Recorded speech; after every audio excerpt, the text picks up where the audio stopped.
While his pundits say he lacks boxing skill and IQ, Deontay Wilder more than made up for his weaknesses with crippling one-punch knockout power. His power was so devastating that he knocked out or knocked down over 90% of his opponents throughout his 48-fight career. The only question that remains is who was able to withstand and even overcome the most powerful puncher in boxing history. Born in Tuscaloosa, Alabama, Deontay Wilder's introduction to boxing was bizarre and unordinary. I started because of my daughter. She was born with the spina bifida.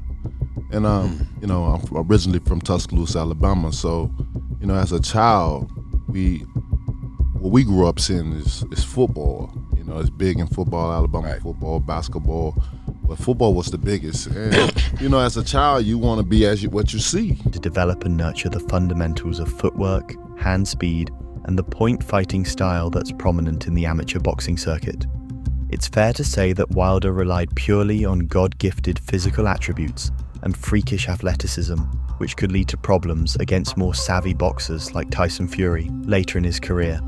First of all, how the do you punch so hard? I've seen a lot of hard punchers, man. I've been watching boxing since I was a little kid. You've got some freakish power, man. Yeah. It's weird. You got weird power. Most definitely. We always say I'm a freak of nature. I definitely got some type of freakish power. But just how gifted was Deontay Wilder? Wilder was so gifted that he won his first 40 fights by KO or TKO. He slowly became one of the most feared fighters in boxing because his opponents and fans knew it was unlikely the fight would make it to the 12th round.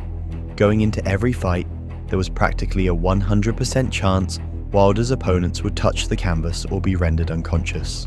In a sport where KO artists are celebrated, Wilder was oddly on the receiving end of a lot of hate for his lack of boxing skill, which made the build-up into his first fight with the talented Tyson Fury monumental and intriguing. Wilder's incredible 40-fight winning streak secured him a shot against Tyson Fury in one of the biggest sagas in not only heavyweight boxing, but combat sports history. Just a little correction there for you. I am no challenger for no man. I am the lineal heavyweight champion of the world. That means I'm the best of the best, the elite champion. So this is two champions colliding. I'm challenging for nothing or nobody.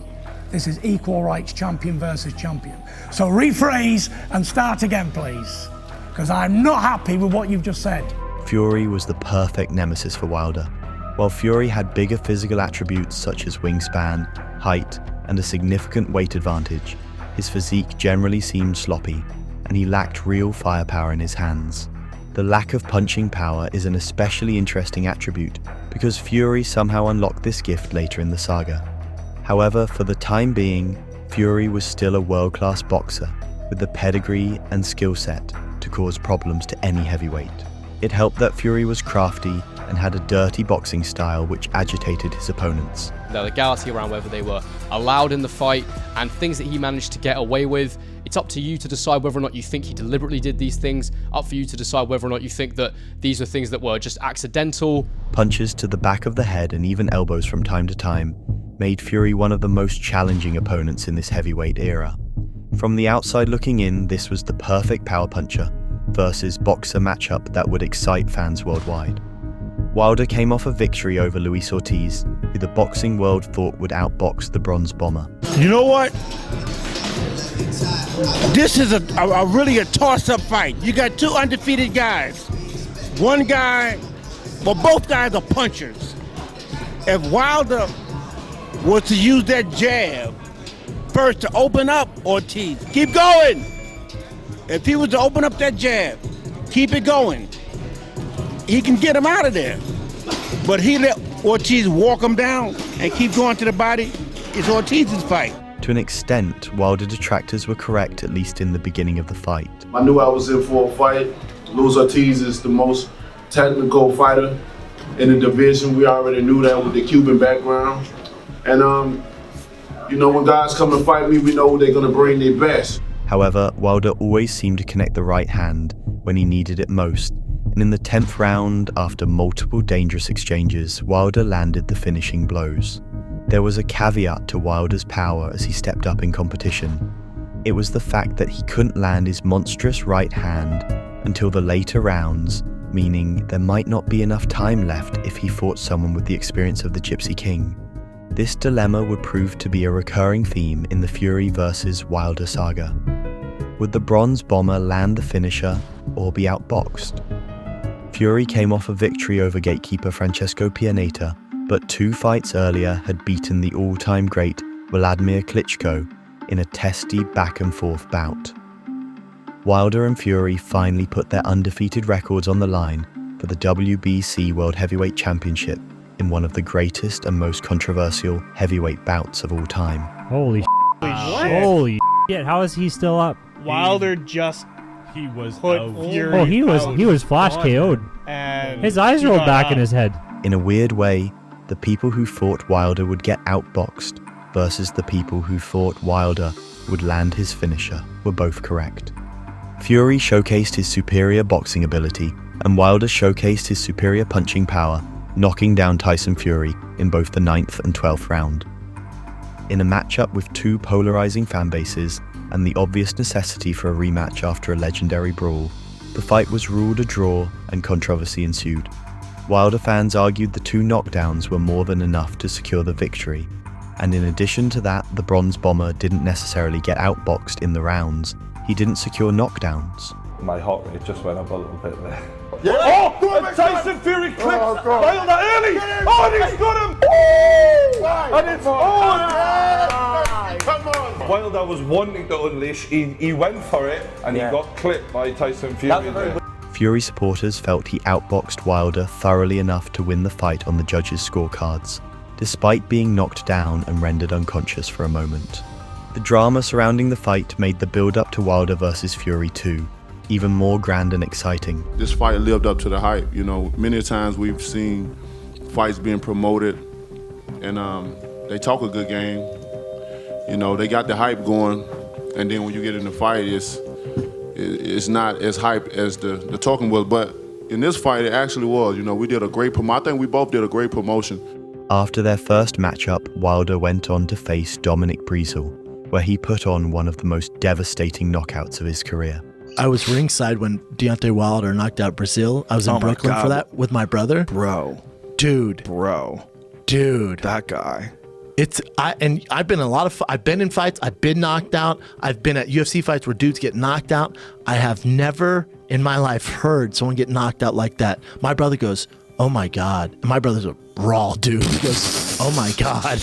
And they sat us next to his family. And it ruined it for me. The Bronze Bomber finished Breazeale in the first round with a right hand from hell that temporarily paralyzed Dominic. Not only was Wilder mastering the timing of his right hand, but his overall boxing ability and composure seemed to be improving as well. A devastating puncher and massively improved boxer could be problematic for Fury, who was drowning in mental health issues, thus giving Wilder the mental and confidence edge he needed. Tyson, on the other hand, won his 2 fights before the rematch, but it wasn't without controversy. He beat Tom Schwartz and then faced Otto Wallin in a fight that arguably should have been stopped.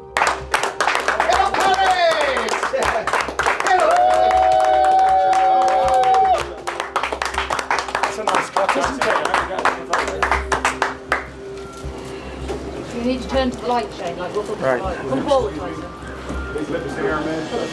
What was it? It was inside of the glove and then it was headbutt down double club. Right, let me get some clothes on, let me get my eye stitched up. Fury suffered a cut that resulted in blood leaking all over his face, body, and the boxing ring. The consensus among the boxing community was that if another fighter was in the same position as Fury, the ref would have called the fight off, a cluster performance. It was after this fight that Fury's questionable boxing relationships started coming to the forefront, and he'd have to account for this in front of an angry media who demanded answers right away. And also, obviously, we had the situation last week when the US authorities announced that Daniel Kinahan was sanctioned. What was your relationship with him, and what's your relationship going to be going forward? I've just had a million questions about all this rubbish before, but like I said to them, it's none of my business, and I don't get involved in other people's business, so it doesn't really concern me. But was he involved at all in this fight? No involvement. And do you still speak to him? Is he still somebody that is close to you? Will you speak to him? He's not my father, let's just say that. From an optic standpoint, Fury's relationship with Kinahan was suspicious to say the least, and fight fans couldn't help but wonder if it would influence Wilder vs Fury too. The rematch was finally of contract disputes. There were a couple of matters that made the fight extremely bizarre and made fans wonder if Kinahan was involved. Wilder's overall disposition was off, and he didn't have the physical strength he possessed in the first fight. Additionally, Fury's boxing mitts were constantly flopping around, which is indicative of something much more sinister. First explanation.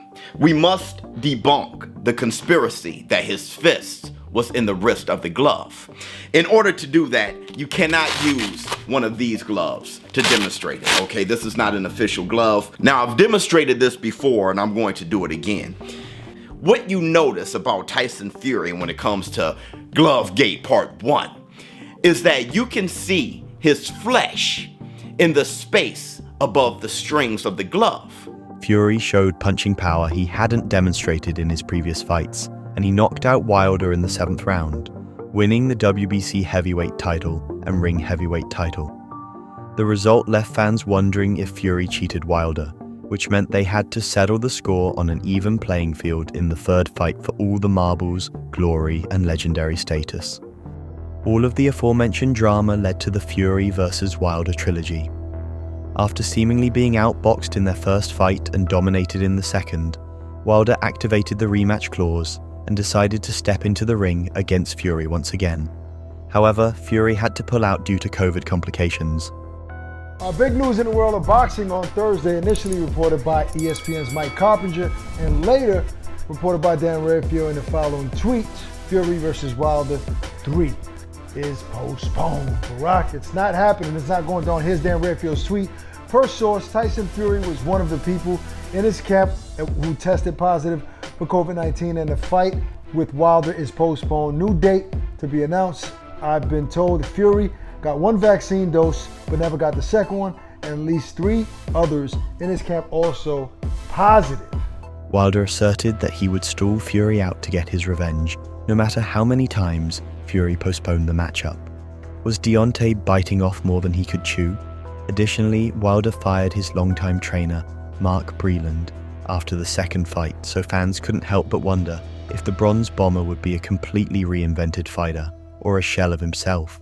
The news that Deontay Wilder came out with about a week and a half, two weeks ago, about the Mark Breland. First, let's start with Mark Breland, because you being a trainer, it's only right me start with a trainer.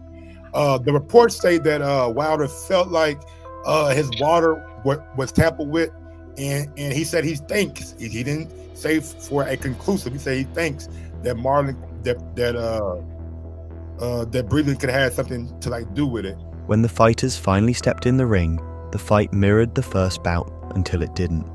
Fury did a good job of boxing and staying on the outside, and Wilder connected with his right hand, but couldn't quite finish Fury.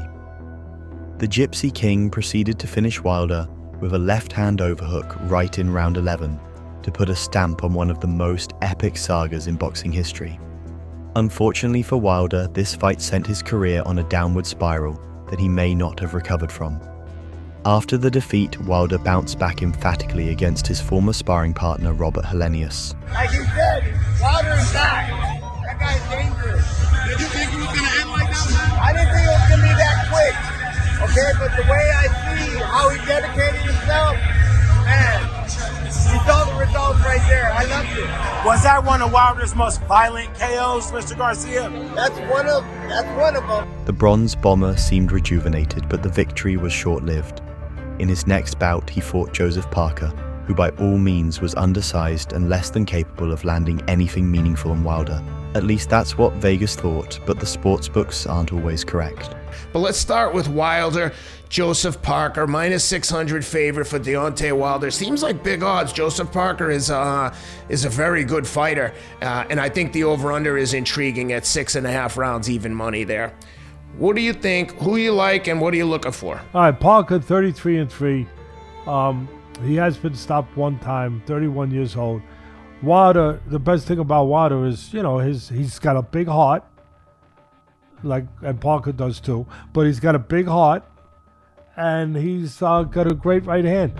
In Parker's previous bout, he knocked out Simon Keane in the 3rd round, but Wilder was still levels above anyone Joseph fought. Boxing has a strange way of surprising fans though, and sometimes huge favorites shock the world for the wrong reasons. Joseph Parker won a decisive, unanimous decision over the gun-shy Wilder, who couldn't seem to let his hands go. Wilder's godlike right hand, timing and killer instinct seemed to vanish before the boxing world's eyes. To make matters worse, Wilder took another difficult fight against Zhilei Zhang. Many boxing fans were ready to see Wilder retire, as the fight game can be extremely unforgiving to fighters who've lost a step. However, Zhang wasn't a spring chicken either. Surprisingly, Zhilei Zhang, the slight favorite here. It's interesting how the tides have shifted for Deontay Wilder in recent years. This was also the fourth fight Wilder had with his new trainer, Malik Scott. Stylistically, Wilder wasn't making any improvements under his new trainer, which caused many fight fans to question if Malik Scott was ready to coach at the championship level. Ironically, Zhang was coming off a defeat against Joseph Parker, so the matchup seemed balanced, but that proved not to be the case. Zhang knocked out Wilder in the 5th round, ending the reign of the Bronze Bomber. Powerful, exciting and dangerous, Wilder broke all stereotypes about boxers who don't have a traditional amateur pedigree by becoming one of the greatest knockout artists of all time. And to watch the career losses breakdown of another great boxing legend, check out this deep dive on Canelo Alvarez's career.